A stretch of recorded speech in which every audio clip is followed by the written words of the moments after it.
Good evening, everyone. My name is Mansi Tripathi. I am TA for this course, Wastewater Treatment and Recycling. This week was all about. This is week 7. So this was mostly about the anaerobic treatment of wastewater. So we already have aerobic treatment. We have learned that very well. Now we are reading about the anaerobic treatment. So why? So first of all, the important reason is the amount of microorganisms present in the effluent was very high in aerobic treatment, which needs special attention. In aerobic treatment, that is not the case. Why it can be? See, when the environment is aerobic, more ATPs are generated, which helps to generate which helps in the growth and development of more microorganisms in aerobic case. But in anaerobic case, lesser ATPs are generated, which produces less microorganisms. So that is why we get less microorganisms in the effluent. Now I'll share my screen and we'll solve some questions. And in case of any doubt, you can ask me immediately. I'm sharing my screen now.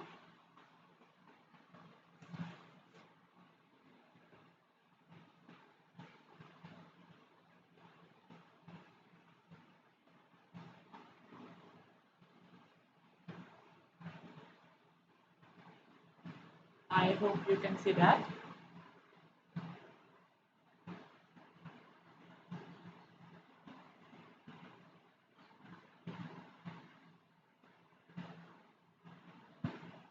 So as you can see, this is week 7.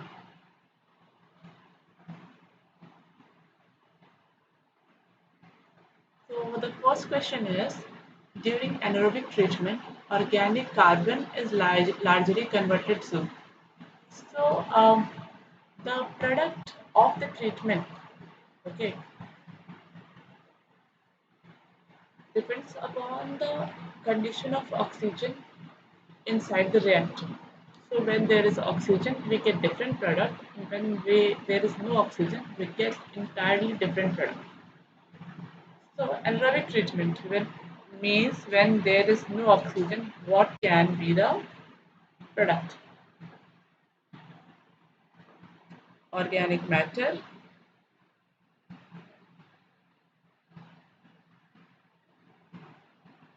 When there is oxygen, we get stable end products CO2, H2O, NO3. But when there is no oxygen, so what do we get? We get CO2 because there is some oxygen inside the material. We get here more biomass, CO2, CH4, plus some biomass is also there.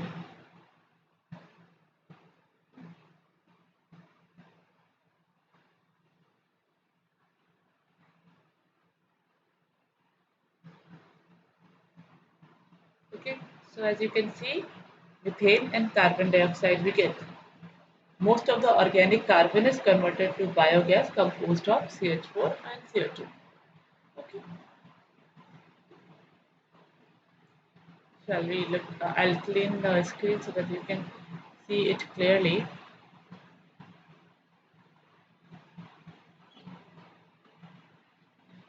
Question number 2 is, which of the following pollutants is not removed by anaerobic treatment? Important point is not. Sulfide, phosphorus, pathogens. All of the above.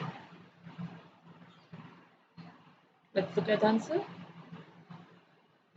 D. One of the disadvantages of organic treatment is unsatisfactory removal of phosphorus pathogen. Sulfide is potential inhibitor of anaerobic process. Okay, so unsatisfactory removal of phosphorus and pathogens are there. So this is the disadvantage of anaerobic process. In aerobic process, what will happen? Phosphorus will convert it to phosphate, which we can recover also.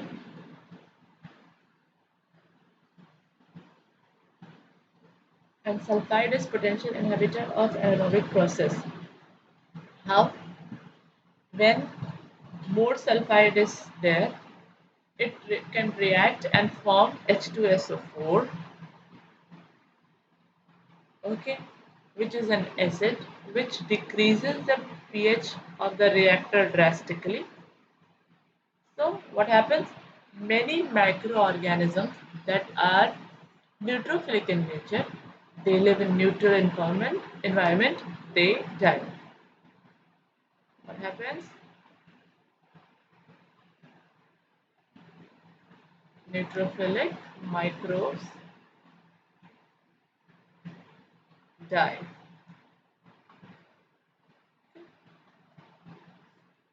That is how sulfide is potential inhibitor. We'll move towards next question. Which of the following is a positive attribute of aerobic treatment? High nutrient consumption, simplicity of the process methodology, lower sludge production, and high land requirement. Sludge production, I told you, very important reason in the starting of the lecture. Less microorganisms in the effluent, means lower sludge in anaerobic treatment.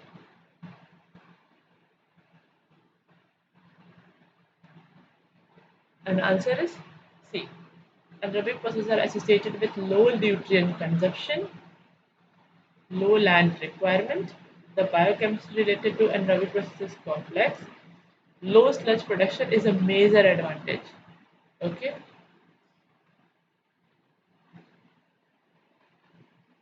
we'll move further towards next question. During anaerobic degradation, the acidogenesis phase is followed by what did acetogenesis phase? Small fatty acids are formed in this phases from the organic matter. So it is followed by, okay, what are all the steps? Hydrolysis means breakage of organic material. Acidogenesis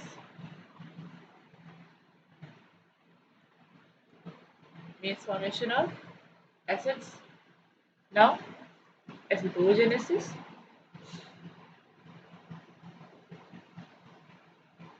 what happens here? Acids are converted to acetate forms and alcohols. And the finally methanogenesis.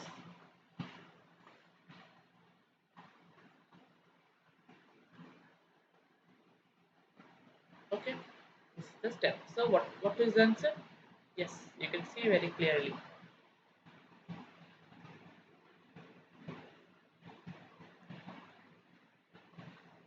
Okay, we'll move towards next question. Which of the following statements are true for anaerobic treatment process? We have seen just now hydrolysis is first step. Thermophilic bacteria are most active in anaerobic treatment process. All treatment processes consume very less energy. We'll see an answer. Answer is B. First and third are true. Hydrolysis is the first step. Yes, you have just seen. And anaerobic treatment process consumes very less energy because number of microorganisms are also very less. Okay.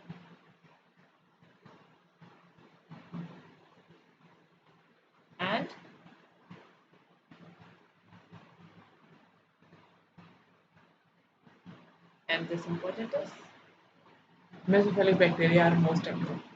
Thermophilic bacteria are active but during a particular time, not at the whole process. Question number 6 is which of the following is an anaerobic reactor? UASB, sludge digesters, septic tank, or all of the above. We'll see here. So name is same. Upflow. I'll write the name for you.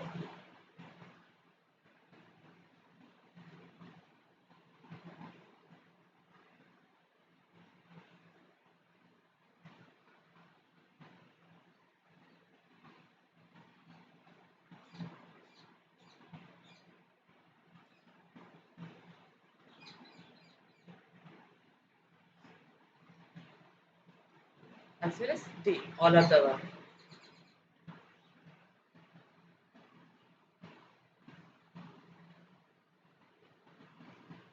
Question number 7 is degradation of organic matter in a USB reactor is majorly occurs in the sludge blanket zone, settling zone, inlet zone, or clarifier zone. So, organic matter in USB. So, where do these things happen? We'll see. Answer is A. The sludge blanket zone or the reaction zone is majorly responsible for degradation of organic matter. What happens? Just imagine this is a chamber. Up, water will come, wastewater will come from here. So it will be spreaded here. There will be sludge bed composed of some fluctuated particles. Then we will have some sludge blanket. So majority of the reaction takes place here only.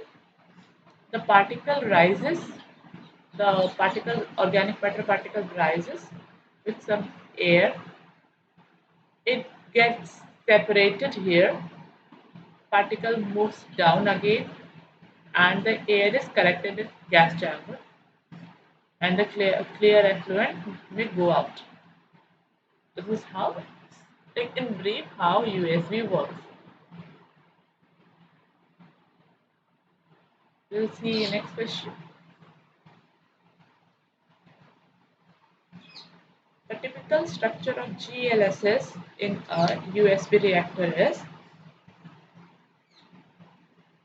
inclined flat plates, vertical plates, convex dishes, and or inverted funnel. I have just drawn that. You just try to think.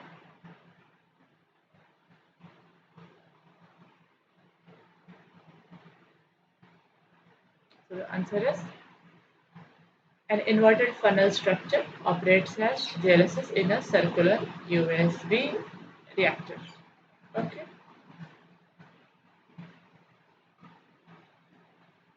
We'll see next question.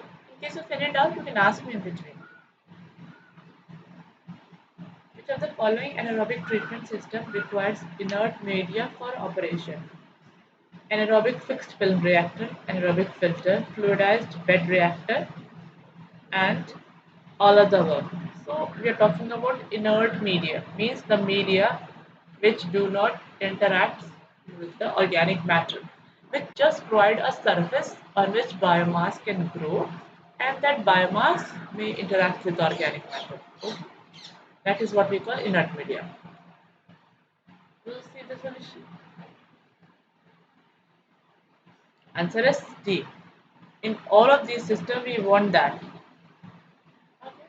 That media should not be like you are coming and checking, okay, this much media I have kept. Next day you are coming, you are seeing that the amount of the media has reduced to half. So you will add more media. So that is not what we want. We just want a media on which the microorganisms can grow. If the media is interacting no, then it will be very costly to manage. Got it? That is why we use inert media. Moving towards next question. Which of the following could be potential disadvantage of the USB reactor? High energy requirement, high aeration requirement, biogas production, high skill and expertise required. How can biogas production be a disadvantage? So this option is ruled out. If biogas is produced, we can collect it and we can use it to run the plant. So this is not a disadvantage. So one option is ruled out. Others, you try to think. Aeration requirement. Think, do we need aeration requirement in USB reactor?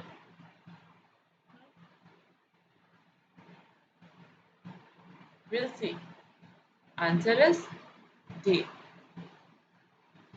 USB requires no aeration because it is anaerobic and biogas production is an advantage. USB reactor required skilled personnel for operation and maintenance as well as expert design and construction. Okay. There is one more major advantage of USB or any anaerobic reactor. In any anaerobic reactor,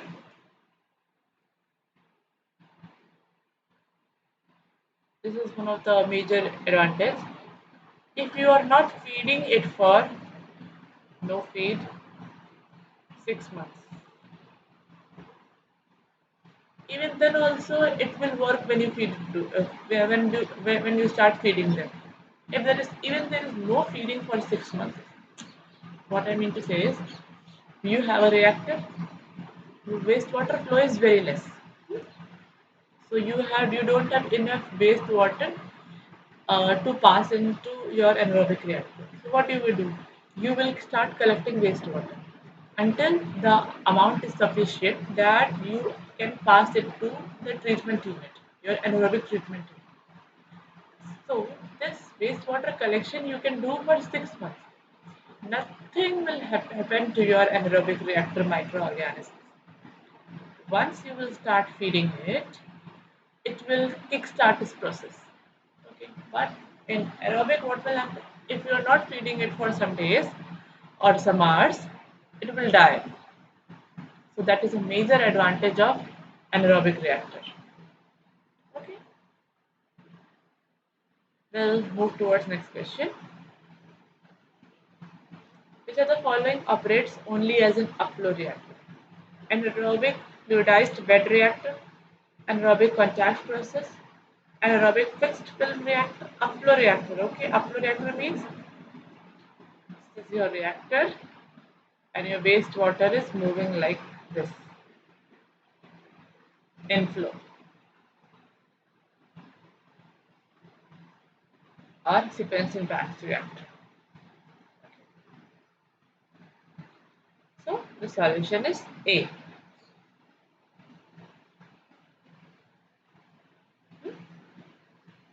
But these are the terms that we use for different kinds of anaerobic processes, and say SBR, it is mostly aerobic process, but we can make some areas anaerobic so that it can work as selector process. Selector process means for the removal of nutrients, nitrate and phosphate.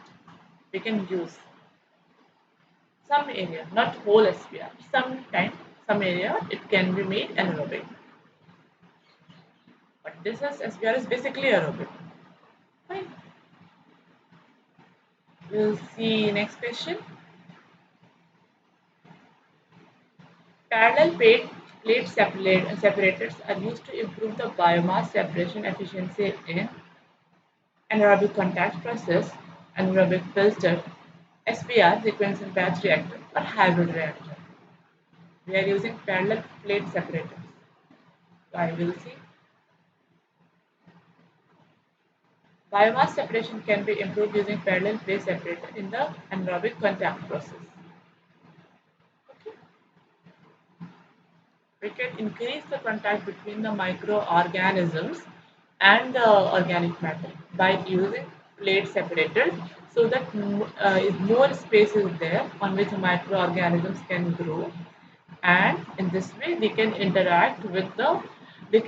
remain in contact with organic matter for longer time, hence improving the efficiency. All is improvement is efficiency we want. So we'll see next question. Which of the following is considered as inhibitor of anaerobic treatment process?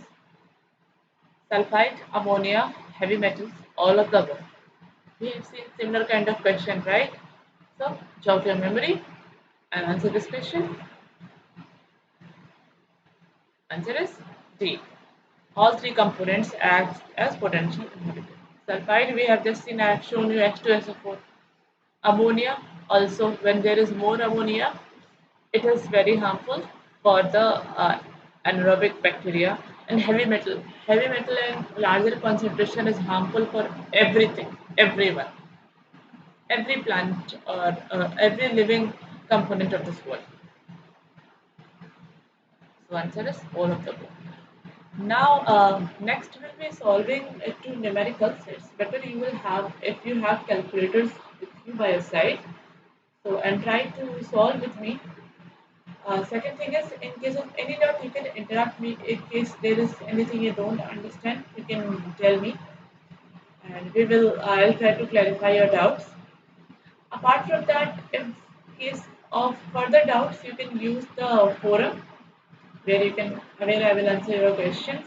Other teams are also there, so they'll answer your questions. Okay, so we'll see.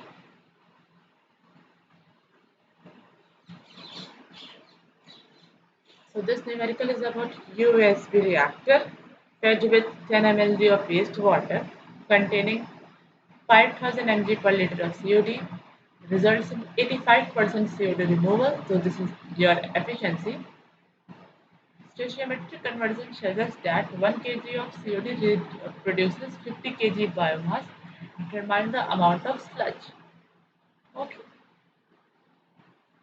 So what is your Q? Is 10 ml. The COD initial is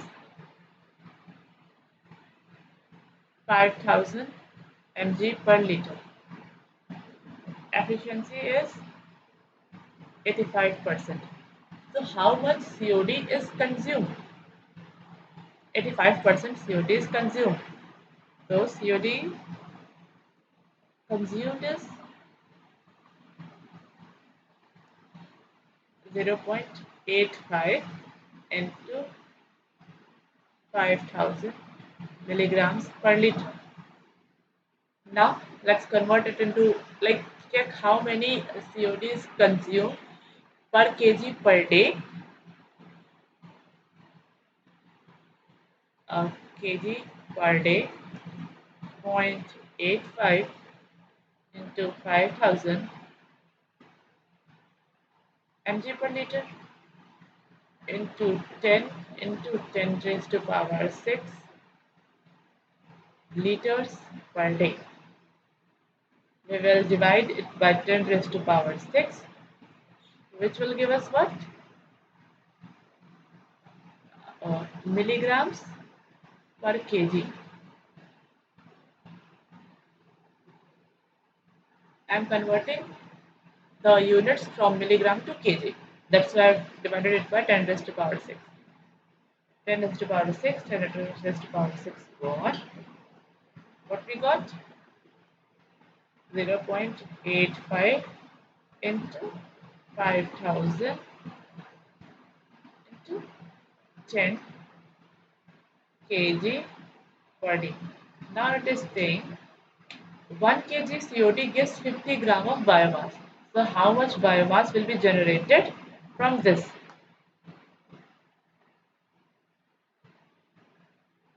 One kg is giving this much, so how much will this give? 0.85 into 5000 into 10 into 50 grams divided by 10 raised to power 3 grams per kg. What do we got? 0.85 into 5 into 10 into 50. What is the answer? You please check my calculation, okay? I have the solution, but still I want you to solve it on your own. That's why, see, I am also solving so that we will know where we are making any mistake. So answer is 2125 kg. C. And yeah, this is the answer. I'll clean the screen for you. C. 2125 kg.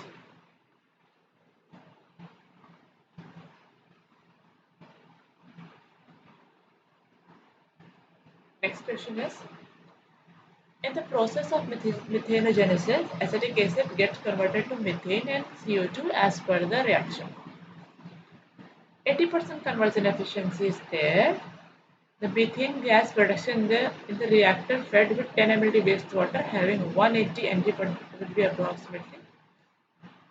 Okay, you understood the question?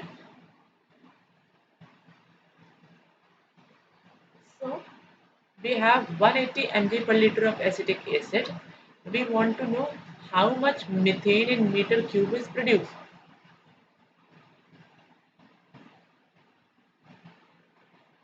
CH3COOH. It's in exams, this question might come without the reaction. So try to remember this reaction. This is very important. So how much CH3COOH we have? 10 mld into 180 mg per liter. So in kg per day, how much we have? 10 into 10 raised to power 6 uh, liters per day into 180 milligrams per liter divided by 10 raised to power 6 milligram per kg. 10 raised to power 6, 10 raised to power 6 got cancelled. What we got? Kg per day. So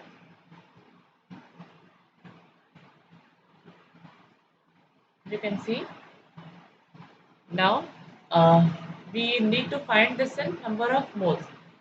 What is the molecular weight of CH3COOH? 12 plus 12, 24, 25, 26, 27, 28, 28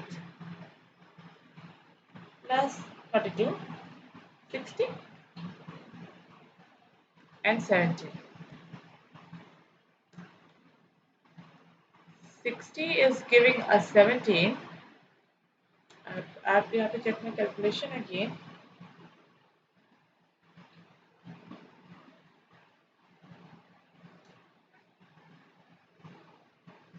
60 is giving 17.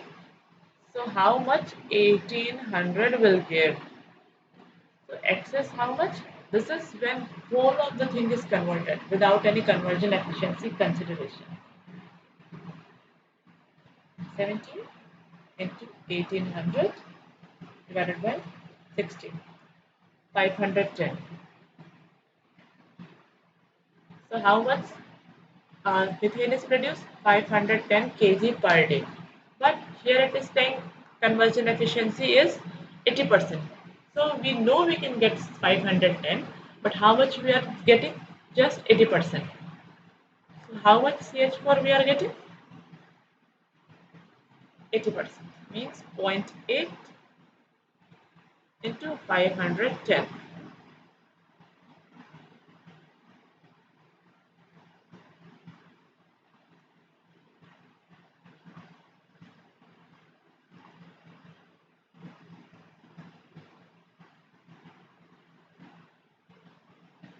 408.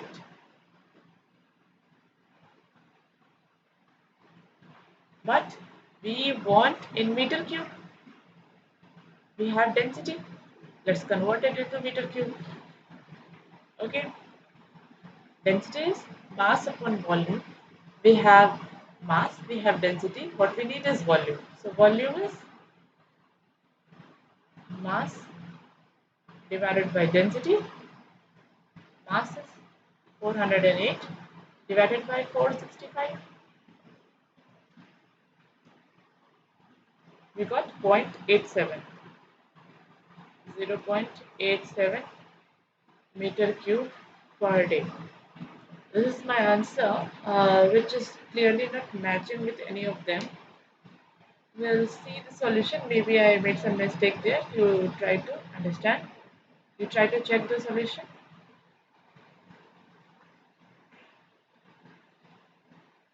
That's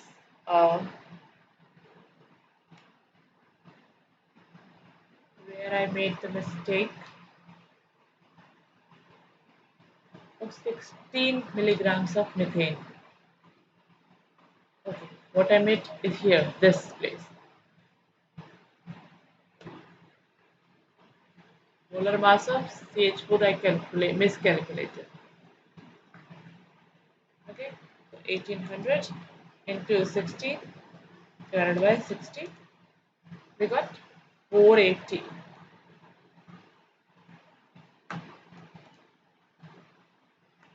This will be 384 kg per day.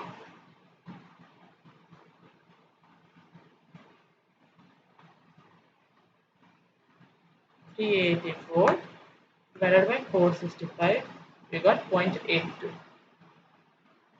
See, there is one mistake in how much quantity difference we got. So please use your calculators and be very precise while calculating and be very focused. Then you will get the correct answer. 0.83 meter. So that's all from my side for today.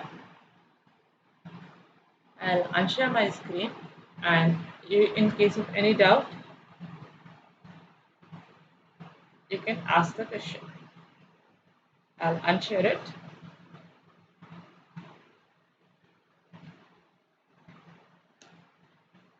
So you can ask your doubts.